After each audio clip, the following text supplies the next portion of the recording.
Hello class, we're going to go over and talk just a little bit about managing the care for adult patients that have obesity. There are several ways that we look at classifications of body weight. We're really trying to evaluate the degree that a patient has excess adipose tissue or fatty tissue in their body in terms of being either overweight or obese. Body mass index is one way that is used to classify body weight, and it correlates closely with the amount of body fat. And there are some things that are looked at in terms of waist circumference and how that correlates with health risk and problems. So body mass index is calculated by weight in kilograms divided by height in meters squared. I have provided you an easier way to calculate that, but you will have to know how to do that calculation manually. So when I get to that screen, make sure that you practice that some so that you pick 3 or 4 people and work through the math so you're comfortable with it. And know these ranges here. When is somebody considered underweight? What BMI is associated with when somebody moves into an overweight range, and if they're 30 or higher, they're considered obese. And then obesity is classified in terms of severity. 30 to 35 is class 1, 35 to 40, or 35 to less than 40 is class 2, and class 3 is a BMI of 40 or higher, and that level, class 3, is the one that you'll see when we talk about bariatric surgeries, is primarily the biggest one that's focusing on having that level of obesity. Class 3 qualifies you automatically for bariatric surgery. This is the BMI calculator. I've given you one from the National Institutes of Health. That's a little hyperlink that you should be able to get to. And what I'd like you to try to do, I've given you this formula to do some math by and giving you an example. So in this numeric, which makes it easier versus having to do too many conversions to get to this, you can take your weight in pounds and multiply it times 703, and then that amount is divided by your height in inches squared. So for this patient example, we have a weight of 150 and a height of 5 foot 6 inches. So the formula would be 150 pounds times 703, and then on the other side of the equation, 5 foot 6 inches, which 5 foot is 60 inches, and then you add 6 to it, that gives you 66 inches.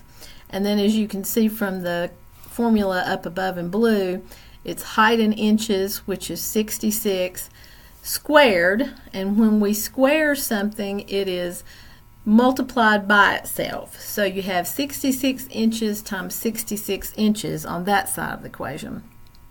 So when you do those multiplications, you get 105,450 divided by 4,356, and then that comes to 24.027.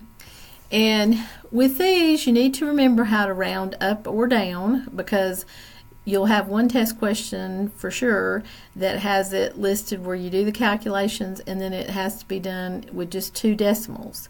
So because 24.207 is closer to 24.21 than it is to 24.20, you round up to 24.21, and that's your correct answer. Now, you have the BMI calculator in there, and it's doing a similar mathematic equation where you just put in the numbers and push enter, and it does the math for you. So I would encourage you to pick some different heights and weight, maybe do yours, do someone else that you know or a friend, and just see what they come up to. Evaluate, when you get that number, what range is that person classified in.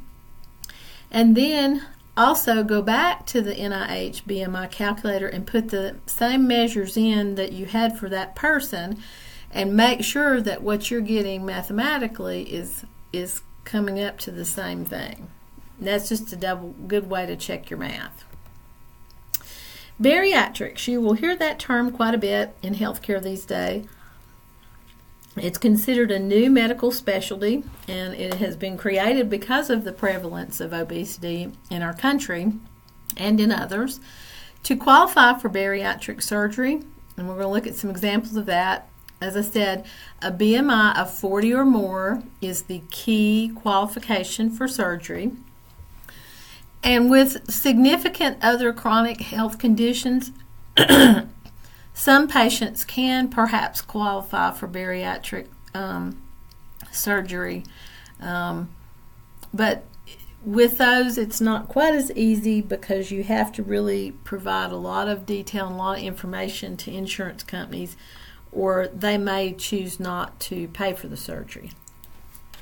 So your key one to remember is that 40 or more gets you in pretty easy. All right. In terms of prevalence, obesity has reached epidemic levels in our country. These are just some of your numerics. You can see 14.5% are class 2 and 6.4% of adults are class 3.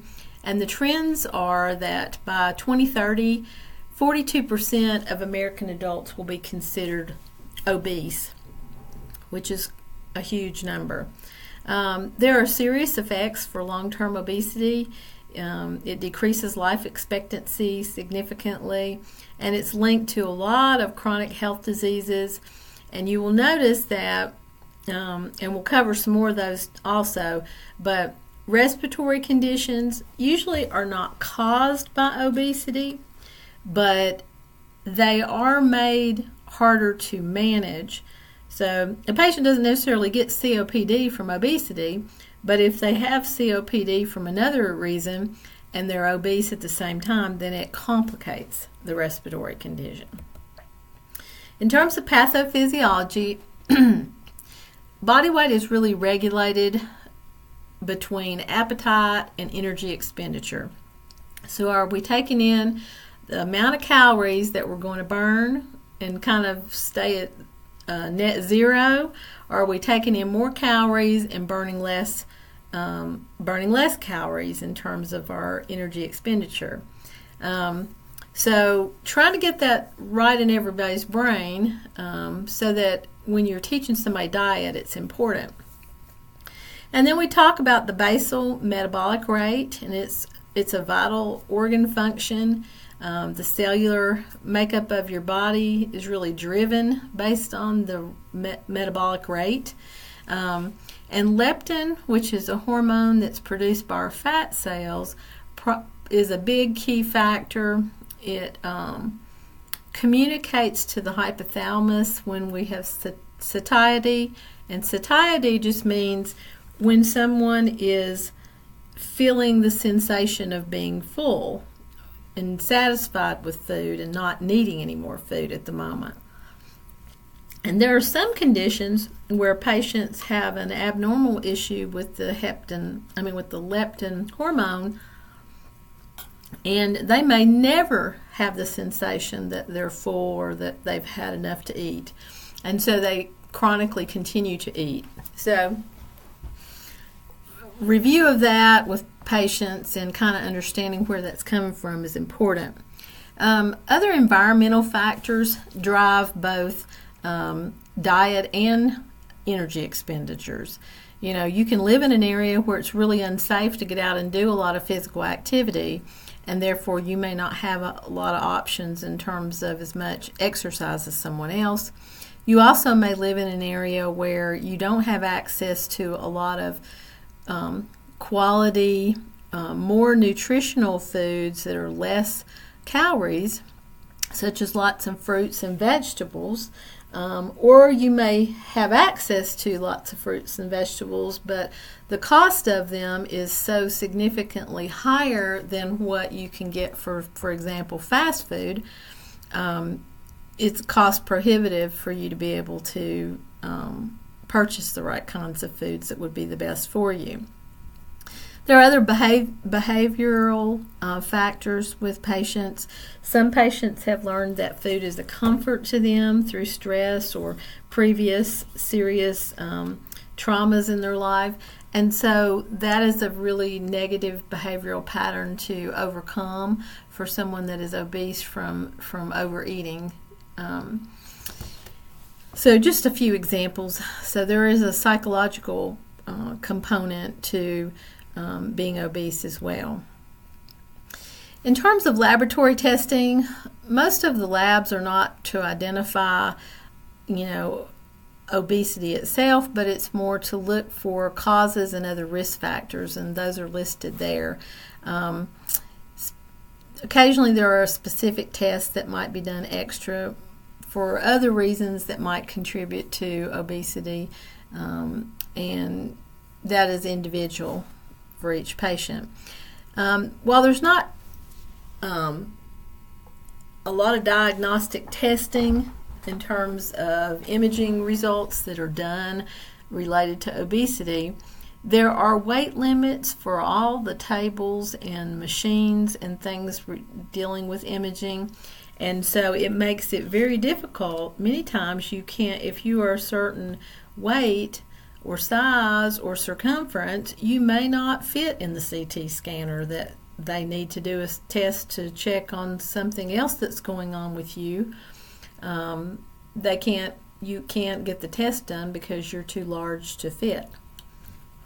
And so while there's been a change in, healthcare trying to come up with better supplies, we as nurses really have to make a strong effort with bariatric patients to ensure that we have proper safety measures for them. We need to have bariatric wheelchairs, bariatric stretchers, bariatric bedside commodes, all the things that really are appropriate for their size, so that safety is a key concern. But just knowing that sometimes we can't do all the imaging tests on bariatric patients who come in with other diseases that we need to work up because we don't have all the equipment that we need sometimes. Treatment and management of obesity, it should be a huge focus. Any adult that has got BMI that's greater than or equal to 30 and or 25, greater than 25, if they have a high-risk waist circumference, should be counseled about weight loss therapy.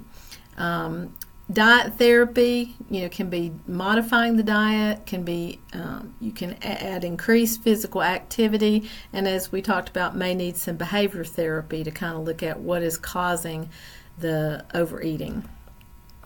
Waist circumference, it screens for health risks that come with being overweight and obese. Excess weight around the waist versus the hips puts you at higher risk for heart disease and type 2 diabetes.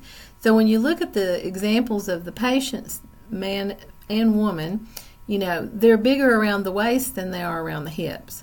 The risk for this issue with heart disease and type 2 diabetes increases in women with waists that are greater than 35 and men whose waists are greater than 40. So just keep that in the back of your mind.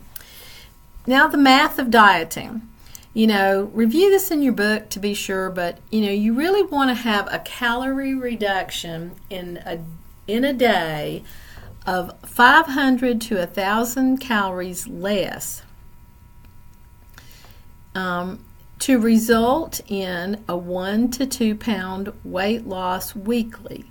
And that is a normal goal of what you want to try to occur. So if you can get a person to really cut down in those ranges, you're going to see, week to week stable weight loss. And then if you add to that more exercise, you may even get a little bit more. Here's a big list of weighing in with obesity, many issues that are resultant or typically associated with patients that are obese. So you want to be able to know and recognize that a lot of those